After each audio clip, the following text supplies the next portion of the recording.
अस्सलाम वालेकुम नाज़रीन, हाईटेक न्यूज़ के खबरनामे में आपका खैर मक़दम है। मैं हूं नेहा खान। नजर डालते हैं आज की अहम खबरों पर।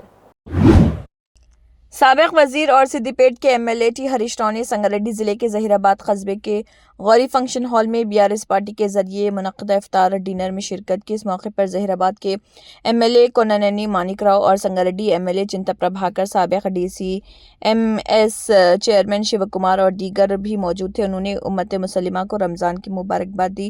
बीआरएस पार्टी की जानिब से हालिया बल्दियाती इंतखाबात में जीतने वाले 9 मुंतखब कौंसलरों को तकरीब के दौरान मुबारकबाद दी गई।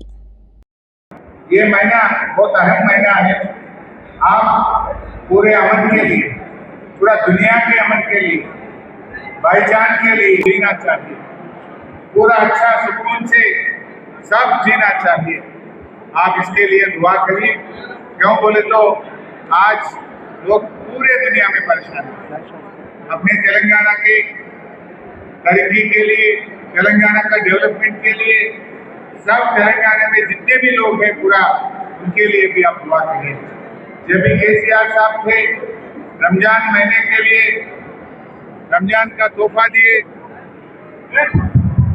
रमजान में तोहफा दिए और केसीआर साहब ने 200 डिग्री स्कूल लगाए बच्चे पढ़ाने के लिए।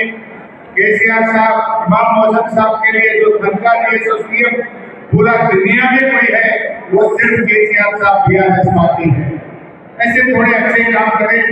अब नया सरकार में बहुत सारे प्रॉमिसेस करे। मैं उन लोगों से रिक्वेस्ट करना चाहता हूँ जल्द से जल्द आप जितने भी वादा करें पूरा अमल करने के लिए मैं उनसे रिक्वेस्ट करना चाहता हूँ। अब ये महीने में बजट है, कम से कम ये बजट में तो जो वादा करे थे पिछले 2 बजट में नहीं दिए, ये बजट में 4000 करोड़ बजट हमारे मुसलमानों के लिए रखना बोल के मैं ये सरकार से मैं दरखास्त करना चाहता हूँ। ऐसे ही आप नौजवान बच्चे के लिए 1000 करोड़ देते होंगे, वो भी ये बजट में रखना बोल के मैं पूछना चाहता हूँ। ऐसे ही हमारे इमाम मौजूद साहब लोगों का 12000 खर्चा देते होंगे, वो भी ये बजट में रखने के लिए करना चाहता हूँ, मैं पूछना चाहता हूँ। और भी बोले आप जो शादी मुबारक में केसीआर साहब ने 1 लाख रुपए दिए, ये सरकार ने बोले अब 1,60,000 देंगे बोल के आपको वादा करें। सरकार आगे आधे साल हो गए, आधा पीरियड तो हो गया।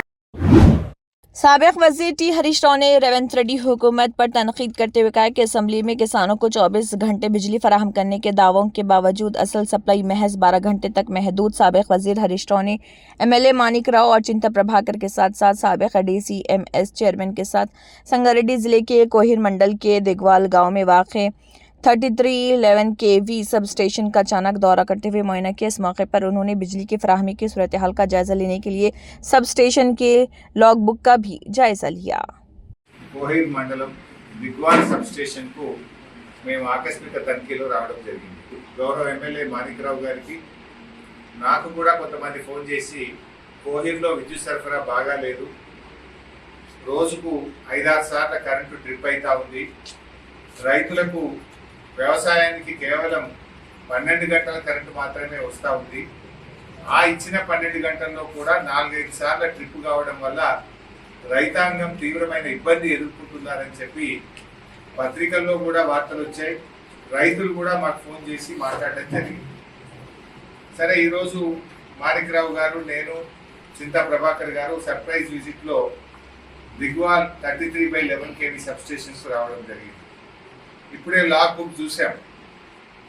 10వ తేదీ కరెంట్ ఎప్పుడు పోయింది అంటే 10వ తేదీ సాయంత్రం 4 గంటలకు 3 ఫేజ్ కరెంట్ తీసేశారు। మళ్ళీ 11వ తేదీ ఎప్పుడు వచ్చింది అంటే ఉదయం 3 గంటలకు 3 ఫేజ్ కరెంట్ వచ్చింది। అంటే దాదాపు 11 గంటలు రైతులకు కరెంటు తీసేశారు। ఇది లాగ్ బుక్ రికార్డు, నేను సొంతమే చెప్పట్లేదు, ఈ బుక్ లో ఉన్నదే మాట్లాడుతున్నాను। మాటల్లో 24 గంటలు, చేతల్లో రైతులకు వస్తున్నది 12 గంటల కరెంట్। రేవంత్ రెడ్డి నీకు రైతులు అంటే ఎందుకు అంత చిన్న చూపు? ఆనాడు కేసీఆర్ గారి పాలనలో రైతులకు 24 గంటల కరెంట్ వస్తే ఇవాళ కేవలం 12 గంటల కరెంట్ మాత్రమే రైతులకు వస్తారు। ఇవాళ నువ్వు రైతులకు ఏం చేసినావు? రైతులకు రైతు బంధు ఎగ్గొట్టినావు, పంటల బీమా ఎగ్గొట్టినావు, ఆత్మీయ భరోసా ఎగ్గొట్టినావు, బోనస్ పోయిన యాసంగికి బోనస్ ఎగ్గొట్టినావు, రైతులకు ఎరువులు చక్కగా ఇస్తలేవు, రైతులకు కరెంటు సరిగ్గా ఇస్తలేవు. నువ్వు ఇలా రైతులను ఎందుకు ఇంత చిన్న చూపు చూస్తున్నావు? రైతులంటే నీకు ఎందుకు అంత కోపం? రైతుల మీద ఎందుకు పగబడుతున్నావు అని అడుగుతా ఉన్నా. ఉప ముఖ్యమంత్రి బట్టి విక్రమార్క గారు విద్యుత్ శాఖ మంత్రిగా శాసనసభలో 24 గంటల కరెంట్ ఇస్తున్నామని చెప్పడం కాదు. ఇవాళ నేను దిగ్వాల్ సబ్ స్టేషన్ లో ఉండి మా గౌరవ ఎమ్మెల్యేలతో కలిసి మాట్లాడుతా ఉన్నా. రైతులకు వస్తున్నది 12 గంటల కరెంట్. కొత్త వ్యవసాయ విద్యుత్ కనెక్షన్లకు ఆ రోజు కేసీఆర్ గారు ఉన్నప్పుడు 4,900 రూపాయల డీడీ కడితే వ్యవసాయ విద్యుత్ కనెక్షన్లు ఇచ్చేవాళ్ళు. ఇవాళ రేవంత్ రెడ్డి వచ్చినాక డబుల్ చేసిండు, 9,700 చేసిండు డీడీ. అదే ఆ రోజు 4,900కే విద్యుత్ కనెక్షన్ ఇస్తే ఇవాళ 9,700 రూపాయలకి ఎందుకు పెంచినావు? డబుల్ ఎందుకు చేసినావు? రైతులకు తగ్గిస్తావా పెంచుతావా? మాటల్లో రైతు ప్రభుత్వం, చేతల్లో రైతు వ్యతిరేక ప్రభుత్వం. ఇలా వ్యవసాయ విద్యుత్ కనెక్షన్లకు కొత్త కనెక్షన్లకు డబుల్ రేట్ చేసినావు, 9,700కి పెంచినావు. రాష్ట్ర వ్యాప్తంగా వేలాది వ్యవసాయ విద్యుత్ కనెక్షన్లు పెండింగ్ లో ఉన్నాయి. కనెక్షన్లు రిలీజ్ చేయడంలో కూడా ఆలస్యం జరుగుతూ ఉంది. స్టోర్ లో మెటీరియల్ లేదు, రైతులు ఇబ్బంది పడతా ఉన్నారు. కాలిపోయిన ట్రాన్స్ఫార్మర్లకు రైతుల మీదనే భారం పడతా ఉంది. వెంటనే ట్రాన్స్ఫార్మర్లు మార్చడం లేదు. లో వోల్టేజ్ ఉన్న చోట అడిషనల్ డిటిఆర్లు పెట్టడంలో ప్రభుత్వం ఫెయిల్ అయిపోయింది.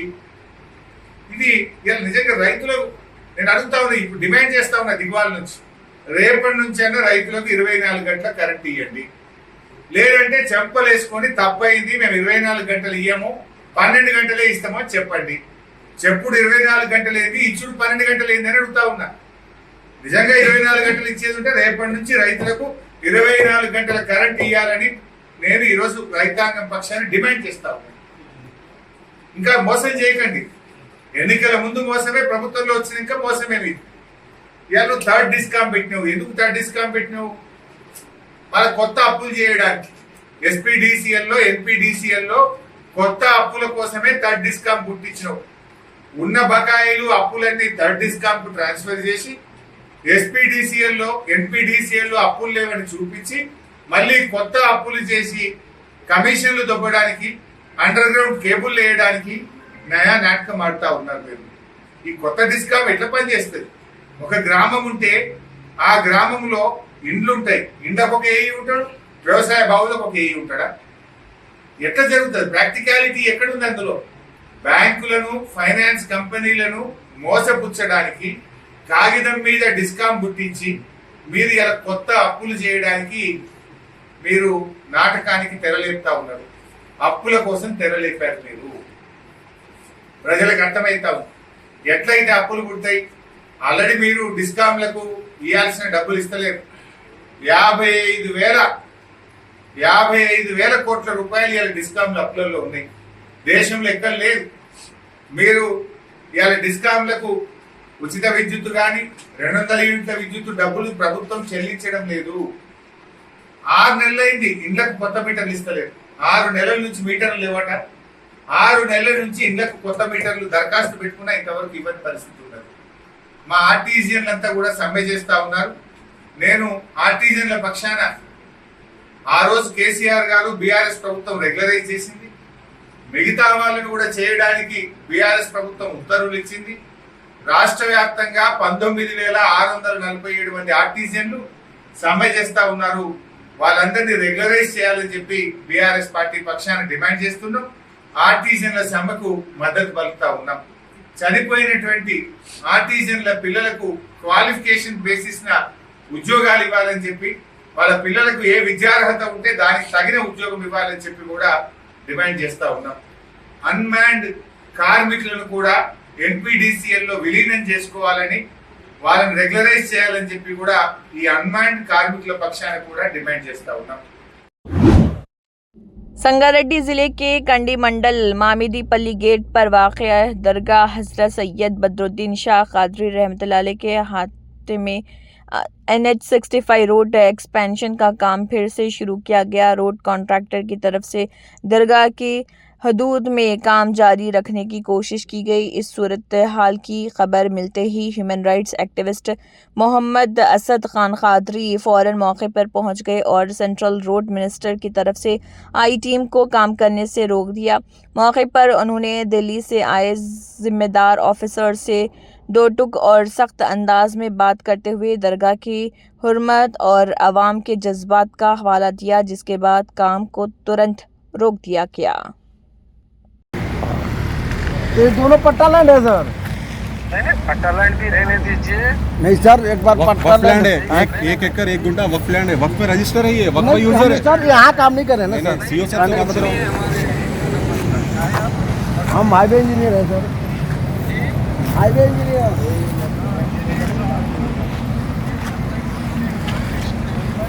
इश्यूज हो जाता है ये।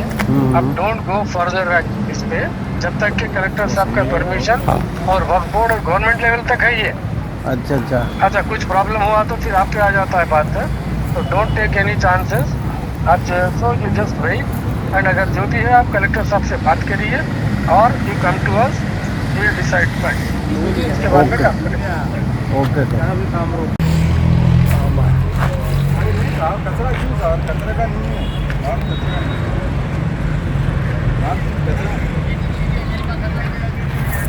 हम 2 साल से यहाँ पर हम सेवा कर रहे हैं साहब आके। ये दरगाह 250 साल पुरानी है साहब। आप दिल्ली में बैठ के, मैं वहाँ से बैठ के यहाँ निकाल लिए तो बोलो तो हम कहाँ जाना साहब? फिर साहब ऐसा नहीं साहब, दिल्ली बहुत दूर नहीं है। नहीं साहब ऐसा नहीं। हम कलेक्टर मैडम से बात करेंगे। अभी वक्फ बोर्ड सीओ सर आपके ऑफिसर से बात करें। रिक्वेस्ट है आपसे, रिक्वेस्ट है थोड़ा गवर्नमेंट अप्रूवल, कलेक्टर मैडम का अप्रूवल आए बाद आप लोग यहाँ पर आइए सर। कलेक्टर मैडम ने ये नहीं था कि आप कहीं पे भी काम बंद कर दो। आपका डिजिग्नेशन क्या है साहब? आप डिजिग्नेशन में अब आता जो जितने भी विलेजेस सारे मैं रहता हूँ। अरे साहब आपका नाम बता रहे, आप डिजिग्नेशन बताइए ना साहब आपका। एग्जीक्यूटिव इंजीनियर है ना साहब? ठीक है, हम यहाँ के पीडी साहब से बात करेंगे। पीडी साहब अप्रूवल दिए तो हम जब से पीडी साहब मेरे पास ही, मेरे नीचे ही। हाँ तो सही है सर, आपके नीचे रहते ना। अब हमारे प्रोजेक्ट डिस्ट्रिक्ट के पीडी तो उन्होंने है ना सर। एक बार हम कलेक्टर मैडम से बात करेंगे। नहीं सर, हम्बल रिक्वेस्ट है, आप समझिए साहब, हमारे दिल के उसको आप मत खेलिए सर। ये इबादत खाना है, मंदिर हो, मस्जिद हो, गुरुद्वारा हो साहब, किसी के दिल को ठेस पहुँचाना वो ह्यूमैनिटी का काम नहीं होता साहब। आप लोग पूरे लोग दिल्ली में बैठ के सब पंचायत कर लेके हम यहाँ ये कर देते, हम वहाँ वो कर देते, बोलो तो नहीं साहब। सॉरी साहब, हम इसके लिए एक्सेप्ट नहीं करते। बात करिए। साबिक वजीर हरीश राव ने जहीराबाद हल्के के गोहिर मंडल में दिगवाल सब स्टेशन का अचानक दौरा किया। हरीश राव ने कहा है कि मंडल में दिगवाल सब स्टेशन का अचानक दौरा किया गया है। पिछले कुछ दिनों से किसान एमएलए मानिक राव और मुझे फ़ोन कर रहे और कह रहे कि गोहिर में बिजली की सप्लाई ठीक नहीं। मौजूदा दौरों में दिन में 6 से 5 बार सफ़र होता है। किसानों को काश्तकारी के लिए सिर्फ 12 घंटे का करंट मिलता है। अखबारात में ये खबरें भी आई थी कि 12 घंटे के मौजूदा दौरों को 4 मरतबा दिया गया है। किसानों ने भी हमें बुलाकर ये बात कही है। दिगवाल 3311 केवी सब स्टेशन का अचानक दौरा किया गया। हमने अभी लॉग बुक भी देखी है। కోహిర్ మండలం దిగ్వాన్ సబ్ స్టేషన్ కు మేము ఆకస్మిక తనిఖీలో రావడం జరిగింది. గత కొద్ది రోజుల నుంచి కోహిర్ నుంచి రైతులు గౌరవ ఎమ్మెల్యే మాణిక్రావు గారికి, నాకు కూడా కొంతమంది ఫోన్ చేసి కోహిర్లో విద్యుత్ సరఫరా బాగా లేదు, రోజుకు 5-6 సార్లు కరెంటు ట్రిప్ అవుతా ఉంది, రైతులకు వ్యవసాయానికి కేవలం 12 గంటల కరెంటు మాత్రమే వస్తూ ఉంది, ఆ ఇచ్చిన 12 గంటల్లో కూడా 4-5 సార్లు ట్రిప్ కావడం వల్ల రైతాంగం తీవ్రమైన ఇబ్బంది ఎదుర్కొంటున్నారని చెప్పి పత్రికల్లో కూడా వార్తలు వచ్చాయి. రైతులు కూడా మాకు ఫోన్ చేసి మాట్లాడడం జరిగింది. సరే, ఈరోజు మాణిక్రావు గారు, నేను, చింతా ప్రభాకర్ గారు సర్ప్రైజ్ విజిట్లో దిగ్వాల్ 33/11 కేవీ సబ్ స్టేషన్స్ రావడం జరిగింది. ఇప్పుడే లాగ్ బుక్ చూసాం. 10వ తేదీ కరెంట్ ఎప్పుడు పోయింది అంటే 10వ తేదీ సాయంత్రం 4 గంటలకు 3 ఫేజ్ కరెంట్ తీసేశారు. మళ్ళీ 11వ తేదీ ఎప్పుడు వచ్చింది అంటే ఉదయం 3 గంటలకు 3 ఫేజ్ కరెంట్ వచ్చింది. అంటే దాదాపు 11 గంటలు రైతులకు కరెంటు తీసేశారు. ఇది లాగ్ బుక్ రికార్డు, నేను సొంతమే చెప్పట్లేదు, ఈ బుక్ లో ఉన్నదే మాట్లాడుతున్నాను. 10వ తేదీ సాయంత్రం 4 గంటలకు తీసేసి 11వ తేదీ పొద్దున 3 గంటలకు రైతులకు కరెంట్ ఇవ్వడం జరిగింది. 11 గంటల కరెంటు కట్ చేసినారు రైతాంగానికి. మరి ఆ మిగతా 13 గంటల్లో చూస్తే ఎల్సీ ఉన్నదంటున్నారు, లైన్ బ్రేక్ అయిందంటున్నారు, ట్రిప్ అయిందంటున్నారు. అట్లా మరొక 5 సార్లు పోతుంది. ఆ ఇచ్చిన 13 గంటల్లో కూడా కనీసం రోజుకు 5 సార్లు ట్రిప్ అవుతాం. దానివల్ల పారిన మడి పారుతుంది, వెనక మడికి నీళ్ళు అందరి పరిస్థితి ఉన్నదని రైతులు చాలా బాధపడుతున్నటువంటి పరిస్థితి ఉంది. రేవంత్ రెడ్డి గారు అసెంబ్లీలోనేమో నేను 24 గంటల కరెంట్ ఇస్తున్నా అంటున్నాను. మరి ఎక్కడున్నది 24 గంటలు? లాగ్ బుక్ లో చూస్తే చెప్తున్నది, లాగ్ బుక్ లో రాసింది 13 గంటలు. మధ్యలో ఉన్న ఎల్సీ కావచ్చు, ట్రిప్ అవుట్ కావచ్చు, లైన్ బ్రేక్ కావచ్చు, అవన్నీ తీసేస్తే 12 గంటల కరెంటు కూడా రైతుకు రావడం లేదు. ఆ ఇచ్చిన 12 గంటలకు 4-5 సార్లు రైతాంగానికి ట్రిప్ అయితా ఉంది. మాటల్లో 24 గంటలు, చేతల్లో రైతులకు వస్తున్నది 12 గంటల కరెంటు. రేవంత్ రెడ్డి నీకు రైతులంటే ఎందుకు అంత చిన్న చూపు? ఆనాడు కేసీఆర్ గారి పాలనలో రైతులకు 24 గంటల కరెంట్ వస్తే ఇవాళ కేవలం 12 గంటల కరెంటు మాత్రమే రైతులకు వస్తారు. ఇవాళ నువ్వు రైతులకు ఏం చేసినావు? రైతులకు రైతు బంధు ఎగ్గొట్టినావు, పంటల బీమా ఎగ్గొట్టినావు, ఆత్మీయ భరోసా ఎగ్గొట్టినావు, బోనస్ పోయిన యాసంగికి బోనస్ ఎగ్గొట్టినావు, రైతులకు ఎరువులు చక్కగా ఇస్తలేవు, రైతులకు కరెంటు సరిగా ఇస్తలేవు. నువ్వు ఇలా రైతులను ఎందుకు ఇంత చిన్న చూపు చూస్తున్నావు? రైతులంటే నీకు ఎందుకు అంత కోపం? రైతుల మీద ఎందుకు పగబడుతున్నావు అని అడుగుతా ఉన్నా. ఇవాళ స్పష్టంగా దిగ్వాల్ సబ్ స్టేషన్ లో చూస్తే రైతులకు 12 గంటల కరెంటు మాత్రమే వస్తున్నది. కరెంటు చూస్తే 12 గంటలు. యాసంగికి ఇప్పటిదాకా రైతు బంధు పడలేదు, పోయిన యాసంగి పంటల బోనస్ రాలేదు, వడగళ్ల వానకు సంబంధించి గత 2 సంవత్సరాలుగా రైతులకు 1 రూపాయి కూడా రాలేదు. రైతుల మీద जिले संगारेड्डी के शहर सदाशिवपेट में शिकारी मोहल्ला मस्जिद अल करीम में मोहल्ले के नौजवानों की जानिब से इफ्तार और ताम का इंतज़ाम किया गया था और मुकम्मल तरावी और कुरान पाक मुकम्मल हुई और इस मौके पर हुफ़ाज़ इकराम के लिए तहनीत पेश की गई। इस मस्जिद में ताक़रात भी मनाई गई और शहर का भी इंतज़ाम मस्जिद कमेटी की जानिब से किया गया। इस तहनीती प्रोग्राम में ताक़रात में मोहल्ले के नौजवानों ने कसीर तादाद में शिरकत की।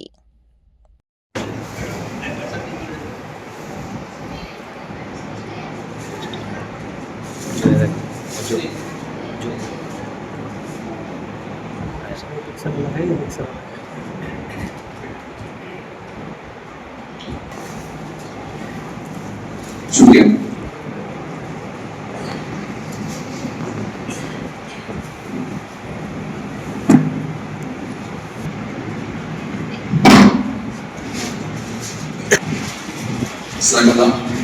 इसके बाद हमारे मस्जिद हाज़िर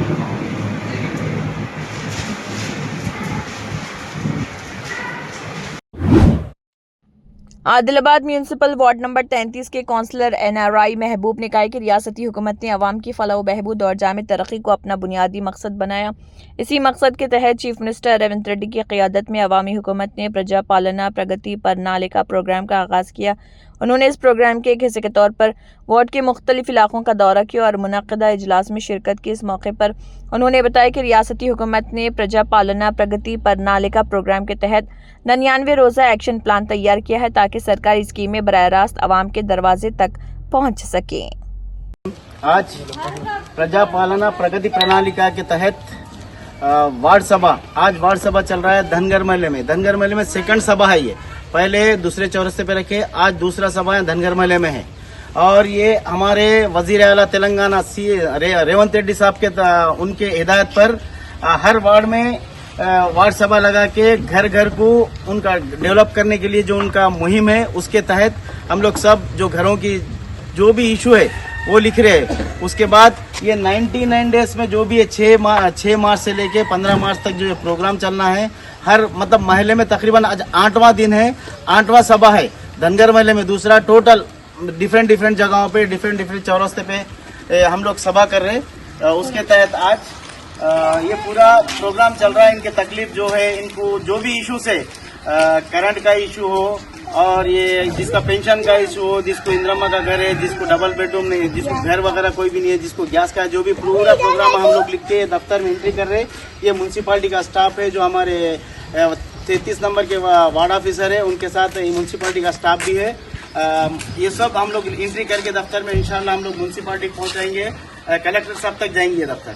और मैं इन सबको, हमारे वार्ड के जितने भी मेंबर्स है, वार्ड के सदस्य है, जो भी हम लोग, आप लोग अम्मा, ये आपका जो भी तकलीफ है, मतलब इशू से, जिसको घर नहीं है, जिसको जमीन है लेकिन घर नहीं है तो इंदिरा के लिए लिखाइए, जिसको ओल्ड एज पेंशन नहीं है ओल्ड एज पेंशन लिखाइए, जिसको विडो है, जो बेवा है, और जिसको बीडी का पेंशन है, जो भी आपके तकलीफ आए, आपके प्रॉब्लम से, ये लोग लिखते हैं, इनके पास लिखिए, आपका मसला 99 डेज में इंशाल्लाह हल किया जाएगा। ये तकरीबन 10 दिन का प्रोग्राम है, आज 8वां दिन है। हम लोग डेली तुम्हारे पास आ रहे हैं, मतलब हर चौराहे पे हम लोग तुम्हारा सभा करके तुम्हारी हर तकलीफ लिखाई जा रही, इंशाल्लाह में करेंगे। और मैं अदबन आपसे गुजारिश कर रहा हूँ, घर में प्लास्टिक के गिलास मत इस्तेमाल करिए, और जो भी सिंगल यूज जो प्लास्टिक के गिलास में आ रहे हैं वो मत यूज करें। और जो भी आपके घर में कचरा मत रखिए। डेली का डेली आपके पास गाड़ी आ रही, डेली गाड़ी आ रही ना, डेली नल का पानी नहीं आया तो वाटर टैंकर आया ना, आया, नालियां क्लीन हुए, अल्हम्दुलिल्लाह हर चीज हो रहा। तो जो भी घर में खलीजात मत रखिए, ऐसा पानी भी स्टोरेज मत करो। पानी स्टोरेज करने से भी क्या है, आपको उसमें मच्छर होते, कीड़े होते, या आप कुछ बीमारी आती। अब आने वाला गर्मा है, आप लोग हिफाजत करेंगे क्लीनिंग करने की, मतलब जितना हो सके उतना वो करो, इसलिए ठीक है। फिर बारिश आ रहा, बारिश में हमको कितना प्रॉब्लम आता है। ये नाला है, ये नाला है, कितना प्रॉब्लम। आप जितना हो सके उतना साफ सफाई रखने की कोशिश करो, ठीक है ना। आप अभी रजिस्टर में आपकी जो भी इश्यूज है ये लिखाओ, इंशाल्लाह हम आगे ऊपर तक पहुंचाएंगे, आपका मसला हल करने की कोशिश करेंगे। अल्लाह हाफिज। म्यूनिसिपल कॉरपोरेशन ऑफ दिल्ली ने शहर के सफाई के निज़ाम और गैर कानूनी तजावुज़ात का जायज़ा लेने के लिए एक नया वार्ड वार्ड टूर शुरू किया है। स्टैंडिंग कमेटी के चेयरमैन सत्य शर्मा को इस मुहिम की जिम्मेदारी सौंपी गई। इस सिलसिले में उन्होंने मशरक़ी दिल्ली के कई इलाकों का दौरा किया और मौके पर ही ओहदेदारों को ज़रूरी हिदायत जारी की। MCD टीम ने पहले आज़ाद नगर वार्ड का दौरा किया, फिर शास्त्री पार्क वार्ड से होता हुआ शकरपुर वार्ड गया। Zone chairman Ramkishore Sharma, deputy commissioner और मुख्तलिफ म्यूनसिपल महकमों के अफसरान मौजूद रहे। हुकाम ने मुकामी मसाइल का करीब से मुशाहिदा करते हुए पैदल और गाड़ी के जरिए कई किलोमीटर तक इलाके का मुआयना किया।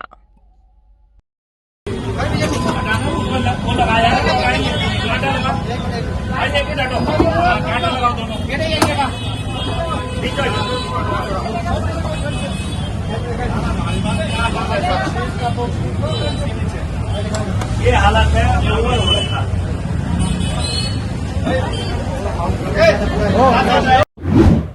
मिड्डीपल्ली सत्यम MLA चोप्पा डांडी ने कहा कि ये अजीब बात है कि हरीश राव ने हमारे राहुल गांधी को खत लिखा। तेलंगाना के लोग हरीश राव को देखकर उन पर यकीन कर रहे। हरीश राव को हमारे राहुल गांधी का नाम लेने का इखलाकी हक भी नहीं, इन्हें जमहूरियत और आइन के अल्फाज कहने का भी हक नहीं। तेलंगाना के अवाम आपने राजभवन के साथ जो मजालिम किए थे वो एक गवाह के तौर पर और आपने असम्बली के मुकाम के तौर पर इंजमाम को नहीं भूला।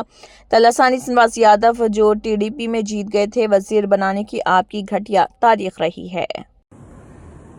హరీష్ రావు గారి అలా లోక్సభలో ప్రతిపక్ష నేత మా రాహుల్ గాంధీ గారికి లేఖ రాయడం చాలా విడ్డూరంగా ఉంది. ప్రజలంతా నవ్వుకుంటున్నారు.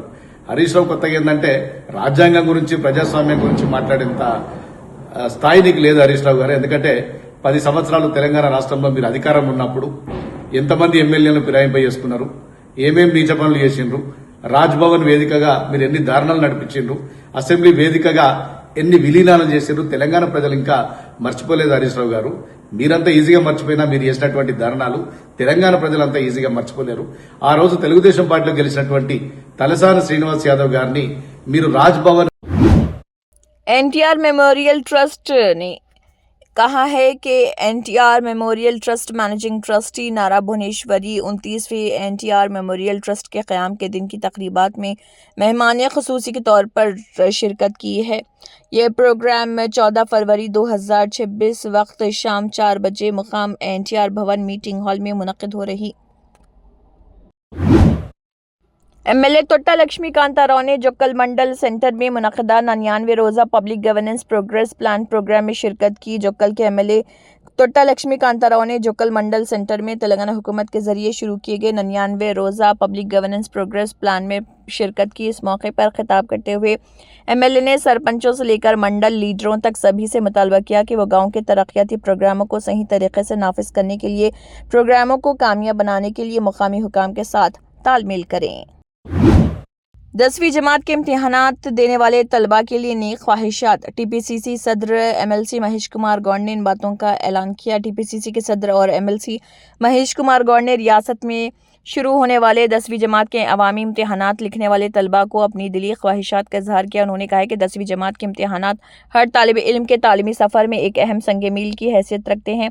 उन्होंने तलबा को मशवरा दिया कि वो हिम्मत और एतमाद के साथ इन इम्तिहानात का सामना करें और बगैर किसी खौफ और परेशानी के उन्हें सुकून से लिखें। उन्होंने कहा कि अगर वो नज़्म ज़ब्त और इस्तिक़ामत के साथ इम्तिहानात की तैयारी करें तो मुस्तक़बिल में आला मक़ासिद हासिल कर सकते हैं। तेलंगाना के नायब वज़ीर आला मल्लू भट्टी विक्रमार्का ने कहा है कि चूंकि रियासत 2047 तक $3 ट्रिलियन की मईशत को हासिल करने के हदफ के साथ आगे बढ़ रही, इस मकसद को हासिल करने में महकमे पुलिस का किरदार अहम है। डिप्टी सीएम ने डॉक्टर BR अम्बेडकर में सनतों और IT महकमों के प्री बजट मीटिंग में कई तजावीज़ दी हैं और इस मौके पर उन्होंने कहा है कि रियासत में सरमायाकारी के लिए आने वाले सरमायाकारों की बड़ी तादाद के तनाज़ुर में अमन व अमान बहुत ज़रूरी है। उन्होंने मशवरा दिया कि महकमे दाखिला के अफसरान और अमले को इस सिलसिले में कोई छोटी सी गलती करने की इजाज़त ना दी जाए। संगारेड्डी के एमएलए चिंता प्रभाकर और जहीराबाद के एमएलए मानिक राव ने संगारेड्डी डिस्ट्रिक्ट हेडक्वार्टर में कलेक्ट्रेट में डिस्ट्रिक्ट कलेक्टर प्रवनिया से मुलाकात की। इस मौके पर संगारेड्डी एमएलए चिंता प्रभाकर ने कलेक्टर की तवज्जो हल्के से मुतल्लिक़ मुख्तलिफ मसाइल और ज़र-ए-इल्तवा कामों को दिलाया। एमएलए चिंता प्रभाकर ने कई अहम मसाइल उठाए। उन्होंने दरख्वास्त की कि अरुटला, राजमपेट, सदाशिवपेट और पेद्दापुर इलाकों में ज़र तामीर पावर सब स्टेशनों का काम जल्द मुकम्मल करके इस्तेमाल में लाया जाए। खुश्क मौसम को जहन में रखते हुए पीने के पानी के मसाइल से बचने के लिए पहले से बोरवेल लगाने का मशवरा दिया। आदिलाबाद नुमाइंदा चेयरपर्सन भंडारी सतीश और वाइस चेयरमैन मोहम्मद रोहित ने कहा है कि मुक़द्दस माह रमज़ान के दौरान इफ्तार दावतों का एहतमाम काबिल सतश इक़दाम। सेंट्रल गार्डन में आदिलाबाद मोबाइल एसोसिएशन के ज़रिए एहतमाम एक शानदार दावत इफ्तार का एहतमाम किया गया, जिसमें मुख्तलिफ सियासी जमातों के कायदीन और शहर के मुअज़्ज़िज़ीन ने शिरकत की। इस मौके पर आदिलाबाद मोबाइल एसोसिएशन के सदर शेख अबरार अली और दीगर ज़िम्मेदारान ने मेहमानों का इस्तकबाल किया। मौलाना मोहम्मद मोहसिन इश्याती, इमाम व खतीब मस्जिद इब्राहिमिया ने रक़त अंगेज़ दुआ फरमाई और नमाज की इमामत की।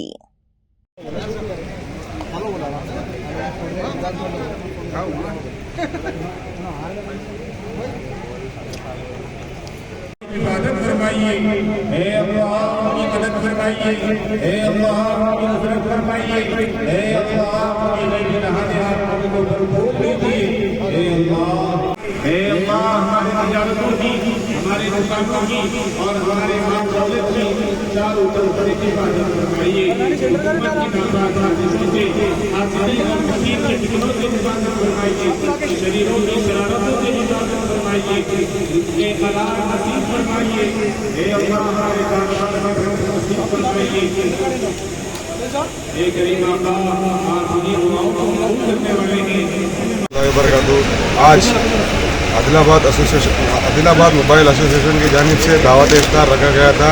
तमाम लोग इसके अंदर शिरकत करे हैं और तमाम लोगों का हम लोग शुक्रिया अदा करते हैं। हमारे चेयरपर्सन भंडारी अनुषा मैडम के हस्बैंड भंडारी सतीश अन्ना और हमारे TRS पार्टी के यूनुस अब्बानी साहब, सैयद साजिदुद्दीन साहब, कांग्रेस पार्टी के साजिद खान साहब और तमाम लीडर जो है शिरकत करें। तमाम लोगों का हम लोग मोबाइल एसोसिएशन वालों का शुक्रिया अदा करते हैं। మున్సిపాలిటీ పరిధిలోని ఆదిలాబాద్ మొబైల్ అసోసియేషన్ ఆధ్వర్యంలో ఇలా ఇఫ్తార్ విందు ఏర్పాటు చేయడం జరిగింది. ఈ కార్యక్రమానికి మా వైస్ చైర్మన్ గారు, కౌన్సిలర్లు, మా మత గురువులు, అదేవిధంగా ఆల్ పార్టీస్కు సంబంధించిన నాయకులు, హిందువులు, ముస్లింలు అందరూ ఈ కార్యక్రమంలో అటెండ్ కావడం జరిగింది. ఆదిలాబాద్లో ఐక్యతను కాపాడుకోవడానికి హిందూ ముస్లిం భాయి భాయి అనే నినాదాన్ని ప్రకటించడానికి ఈరోజు అందరు రావడం జరిగింది. ఏదైతే మతతత్వ పార్టీలు కొందరు ఏదైతే వీటిని కొన్ని వేరుగా వాడుకుంటారో దానికి మాకు సంబంధం లేదు. మేము మా కాలనీలలో ఎప్పుడు మేము ప్రశాంతంగానే ఉన్నాం. అందరం శాంతియుతంగా ఉన్నాం. ఈ రంజాన్ పర్వదినాన ఈ రాబోయే 2-3 రోజుల్లో రంజాన్ ఉంది. అన్ని పార్టీలకు సంబంధించిన నాయకులు, అన్ని వర్గాలకు సంబంధించిన నాయకులు ఈ కార్యక్రమాలలో పార్టిసిపేట్ చేసుకొని హిందూ ముస్లిం భాయి భాయి అనే నినాదాన్ని ఒక పటిత్వంగా ఉంచాలని చెప్పి తెలియదు. हमारे चेयरमैन साहब है, वाइस चेयरमैन साहब है, जो हमारे अबरार अली साहब है जो प्रेसिडेंट है, और जितने भी नुसरत भाई साहब है, साजिद खान साहब है, जितने भी हमारे मोबाइल एसोसिएशन के जितने मोबाइल शॉप वाले हैं, सब जने बहुत मेहनत करें, इंशाल्लाह मेहनत कामयाब लाई और सब जने यहाँ पे शिरकत करें. मैं सब लोगों का तहे दिल से शुक्रिया अदा करता हूँ, सब भाइयों का. अस्सलाम वालेकुम रहमतुल्लाह. आज अल्हम्दुलिल्लाह आदिलाबाद मोबाइल एसोसिएशन की जानिब से दावत इफ्तार रखा गया है, जिसमें तमाम मज़ाहिब के मानने वाले आदिलाबाद के तमाम मज़ाहिब के लोग यहाँ पर दावत इफ्तार में आए हैं. चेयरमैन साहब भी हैं, वाइस चेयरमैन साहब, ऑल पॉलिटिकल पार्टी, ऑल मज़हब के लोग इस दावत इफ्तार में आए हैं. हम तमाम ही आदिलाबाद मोबाइल एसोसिएशन वालों का शुक्रिया अदा करते हैं कि ये एक बेहतरीन मैसेज है, अनेकता में एकता है. हम तमाम ही हमारे तरफ से आदिलाबाद मोबाइल एसोसिएशन को मुबारकबाद पेश करते हैं. भैया अस्सलाम वालेकुम. जो भी हजरात यहाँ पर आए हैं उनका तहे दिल से शुक्रिया अदा करते हैं. सभी शहनाब, चेयरमैन साहब, वाइस चेयरमैन और यूनुस अकबरी साहब, साजिदुद्दीन साहब, साजिद खान साहब, आदिलाबाद मोबाइल एसोसिएशन की तरफ से सेंट्रल गार्डन में जो इफ्तार पार्टी रखी गई थी, सबका शुक्रिया. आंध्र प्रदेश के रियासती तालीम, IT और इलेक्ट्रॉनिक्स के वजीर नारा लोकेश ने अमरावती में बावकार Birla Institute of Technology Pilani AI+ campus की तामीर के मंसूबे का जायजा लिया. बिट्स के नुमाइंदों सिद्धार्थ बनर्जी, N चनावीर और BS साहनी ने वजीर लोकेश से उनकी इंडावली रिहाइशगाह पर मुलाकात की और बिट्स AI कैंपस के मंसूबे पेश किए. इस मौके पर बात करते हुए बिट्स के नुमाइंदों ने कहा कि अमरावती कैंपस में AI, data science, robotics, computational, लिसानियात, साइबर फिजिकल सिस्टम और दीगर जैसे कोर्सेज पेश किए जाएंगे. तेलंगाना हुकूमत के जरिए शुरू किए गए 99 रोज़ा public administration progress plan program के हिस्से के तौर पर म्यूनसिपल कमिश्नर श्रीनिवास रेड्डी की सरपरस्ती में म्यूनसिपल ऑफिस से अंबेडकर स्टेडियम, मदीना चौराहा, सिनेमा रोड, शिवाजी नगर से ओल्ड बस स्टैंड तक, म्यूनसिपल ऑफिस से ओल्ड बस स्टैंड तक एक रैली निकाली गई. इस प्रोग्राम में म्यूनसिपल चेयरपर्सन कुन्ना वनीता संतोष कुमार ने बतौर मेहमान खुसूसी शिरकत की. टाउन CI, 38 वार्ड के काउंसलर्स और दीगर भी इस मौके पर मौजूद रहे. వాళ్ళు ఏం చేస్తారు, బయటకు వెళ్ళి ఆ షాప్ దగ్గరికి వెళ్ళి ఒక ప్లాస్టిక్ కవర్లో ఇవన్నీ తీసుకొని వచ్చి ఇంట్లో ఇస్తుంటారు. సరే, ఆ ప్లాస్టిక్ కవర్ను అదేవిధంగా స్టోర్ చేసి మున్సిపల్ వాహనానికి ఇస్తారా అంటే ఇవ్వరు. వెంటనే మన ఇంట్లో ఉన్న వాళ్ళు కిచెన్ వేస్టేజ్ కానీ, అన్నం కానీ, మిగిలిపోయిన కూరలు కానీ ఆ కవర్లో వేసేసి మన ఇంటి వాళ్ళకే ఇచ్చేస్తారు, అది బయట పడేసి రాపో అని. వెంటనే మన వాళ్ళు ఏం చేస్తారు, ఇటువంటి స్టాచ్యూల దగ్గర కానీ, మహనీయుల స్టాచ్యూల దగ్గర కానీ, కరెంటు స్తంభాల దగ్గర కానీ, డ్రైనేజ్ వ్యవస్థ ఉన్న దగ్గర కానీ, పెద్ద పెద్ద మోరీలు ఉన్న దగ్గర కానీ విసిరి పడేస్తూ వెళ్ళిపోతుంటారు. ఎందుకంటే మనం అంతా బిజీ లైఫ్, చాలామంది వర్క్ చేస్తుంటాము, బిజీగా గడుపుతుంటాం కాబట్టి చెత్త బండికి ఇచ్చే టైం అనేది మనకు ఉండదు. వెంటనే రోడ్డు పైన పడేసి మన ఆఫీసులకు కానీ, కార్యాలయాలకు కానీ, లేకపోతే స్కూల్స్కి కానీ వెళ్ళిపోతుంటాం. ఆ తర్వాత ఏమవుతుందని ఎవరు ఆలోచించం. ఆ ప్లాస్టిక్ కవర్ అనేది మీరు వేసే డ్రైనేజ్ నుండి శుభ్రమైన మహబూబ్నగర్కి చేరుతుంటుంది. అవునా కాదా? మీరు వేసే ప్లాస్టిక్ కవర్ రోడ్డు పైన వేసేది అక్కడ ఉండే పశువులు అనేది తింటూ ఉంటాయి. మన దేశంలో దాదాపు 35% పశువులు ఈ ప్లాస్టిక్ కవర్ను తిని చనిపోతూ ఉన్నాయి. అన్నిటికంటే దారుణమైన విషయం ఏంటంటే, పుట్టిన పిల్లవాడిని కూడా మనం ప్లాస్టిక్ అనేది తాగిపిస్తూ ఉంటాం. పుట్టగానే వెంటనే మెడికల్ షాప్కి పోయి ఒక పాల డబ్బా తీసుకొస్తుంటాం, అది కూడా ప్లాస్టికే. దానిలో మిల్లీ మైక్రాన్స్ యొక్క ప్లాస్టిక్ అనేది ఉంటుంది. వెంటనే దానిలో పాలు నింపి ఆ పిల్లవాడికి పడుతూ ఉంటాం. అంటే పుట్టినప్పటి నుంచి మనిషి చచ్చిపోయేంత వరకు ఆ ప్లాస్టిక్ అనేది మన జీవన శైలిలో భాగం చేస్తున్నాం. इसी के साथ हाईटेक न्यूज़ खबरनामा इख्तिताम को पहुंचता है. अल्लाह हाफिज.